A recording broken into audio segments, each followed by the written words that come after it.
Investasi jangka panjang. Investasi jangka panjang adalah investasi yang dimaksudkan untuk dimiliki selama lebih dari 12 bulan. Investasi jangka panjang terdiri dari investasi non-permanen dan investasi permanen.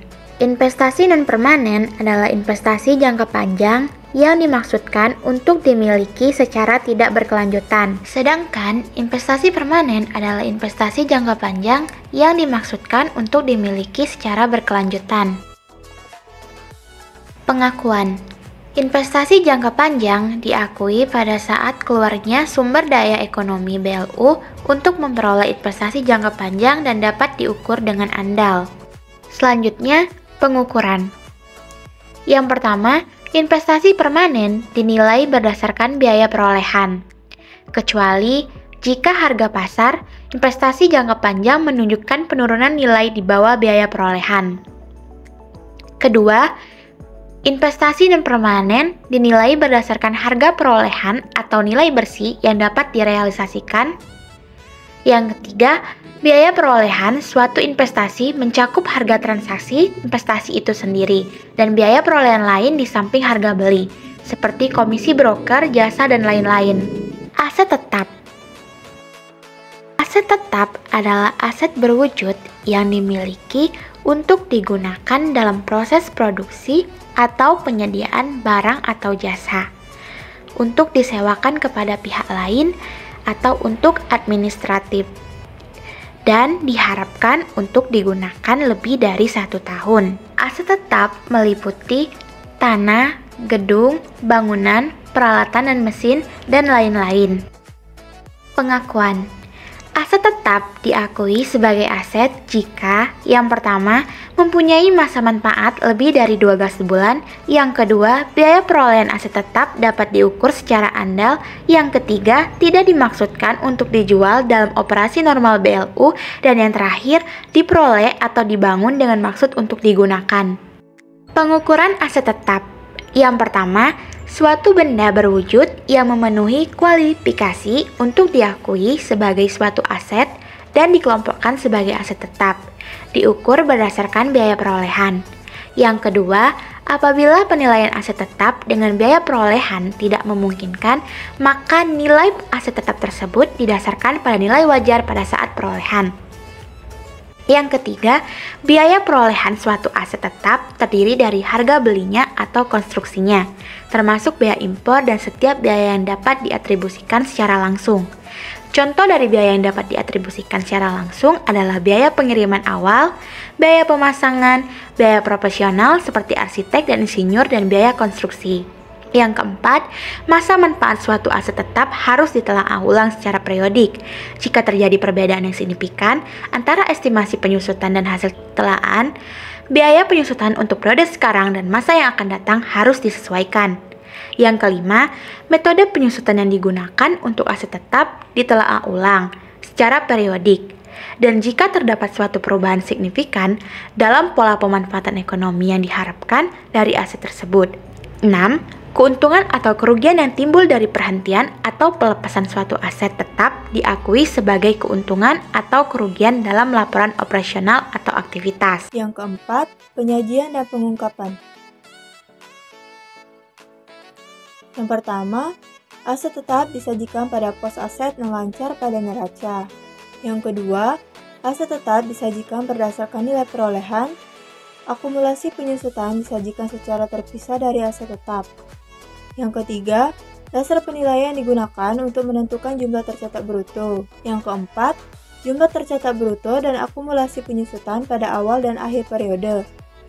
Yang kelima, nilai tercatat pada awal dan akhir periode yang memperlihatkan penambahan, pelepasan, evaluasi berdasarkan ketentuan pemerintah, penurunan nilai tercatat, penyusutan, setiap pengklasifikasian kembali.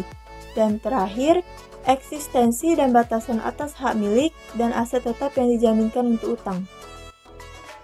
Aset lainnya.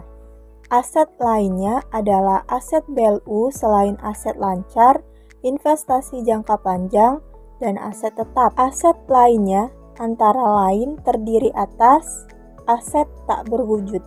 Aset tak berwujud adalah aset non-moneter yang dapat diidentifikasi dan tidak mempunyai wujud fisik, yang memiliki masa manfaat lebih dari 12 bulan.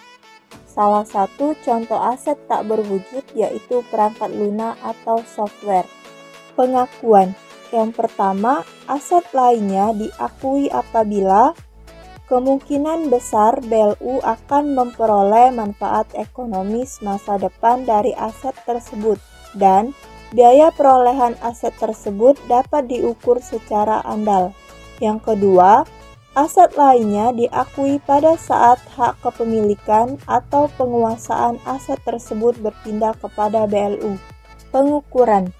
Aset tidak berwujud dicatat sebesar biaya perolehan, yaitu seluruh pengeluaran yang dapat dikaitkan langsung maupun tidak langsung yang dapat dialokasikan atas dasar yang rasional dan konsisten, yang dikeluarkan untuk menghasilkan dan mempersiapkan aset tersebut. Biaya perolehan aset mencakup: yang pertama, pengeluaran untuk bahan baku dan jasa yang digunakan. Yang kedua, gaji, upah, dan biaya-biaya kepegawaian terkait. Yang ketiga, pengeluaran yang langsung terkait dengan dihasilkannya aset tersebut seperti biaya pendaftaran hak hukum. Yang terakhir, overhead yang dibutuhkan untuk menghasilkan aset. Penyajian dan pengungkapan. Yang pertama yaitu aset lainnya disajikan setelah aset tetap. Yang kedua, amortisasi untuk aset tak berwujud disajikan secara terpisah dari aset tak berwujud. Aset tetap. Yang pertama, aset tetap mencakup seluruh aset berwujud yang dimanfaatkan oleh pemerintah maupun untuk kepentingan publik yang mempunyai masa manfaat lebih dari 1 tahun. Yang kedua, nilai aset tetap disajikan berdasarkan harga perolehan atau harga wajar.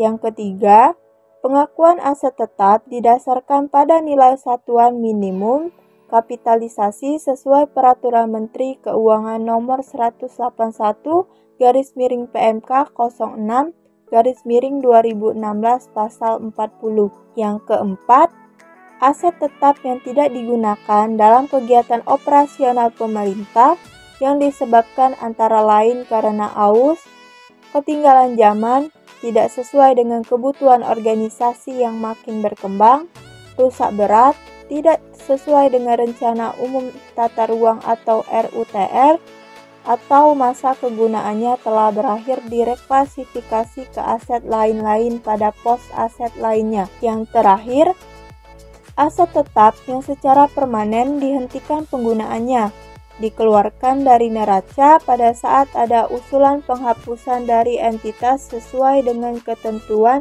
perundang-undangan di bidang pengelolaan BMN atau BMD. Aset tetap yang dimiliki UNJ baik berupa aset berwujud dan aset tidak berwujud dapat dilihat dalam laporan kondisi neraca barang milik negara UNJ periode tahun 2021 dan 2022.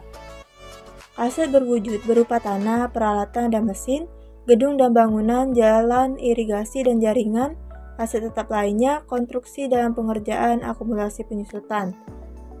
Aset tidak berwujud berupa software, komputer, franchise, lisensi, hak paten sederhana, merek, desain industri, rahasia dagang, desain tata letak sirkuit terpadu.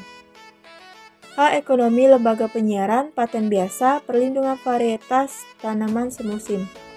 Penyusutan aset tetap. Yang pertama, penyusutan aset tetap adalah penyesuaian nilai sehubungan dengan penurunan kapasitas dan manfaat dari suatu aset tetap. Yang kedua, penyusutan aset tetap tidak dilakukan terhadap tanah, konstruksi dalam pengerjaan atau KDP, dan aset tetap yang dinyatakan hilang berdasarkan dokumen sumber sah atau dalam kondisi rusak berat dan atau usang yang telah diusulkan kepada pengelola barang untuk dilakukan penghapusan. Penggolongan masa manfaat. Aset tetap peralatan dan mesin, masa manfaatnya 2-20 tahun. Aset tetap gedung dan bangunan, masa manfaatnya 10 sampai dengan 50 tahun. Aset tetap jalan, irigasi, dan jaringan, masa manfaatnya 5 sampai dengan 40 tahun. Dan yang terakhir, aset tetap lainnya, masa manfaatnya 4 tahun. Aset lainnya.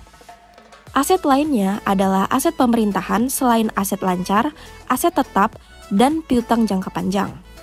Aset tak berwujud disajikan sebesar nilai tercatat neto.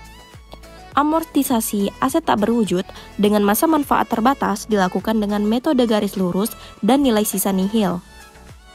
Masa manfaat aset tak berwujud ditentukan dengan berpedoman Keputusan Menteri Keuangan nomor 620-KM6-2017. Aset lain-lain berupa aset tetap pemerintah disajikan sebesar nilai buku, yaitu harga perolehan dikurangi akumulasi penyusutan. Berikut adalah penggolongan masa manfaat aset tak berwujud.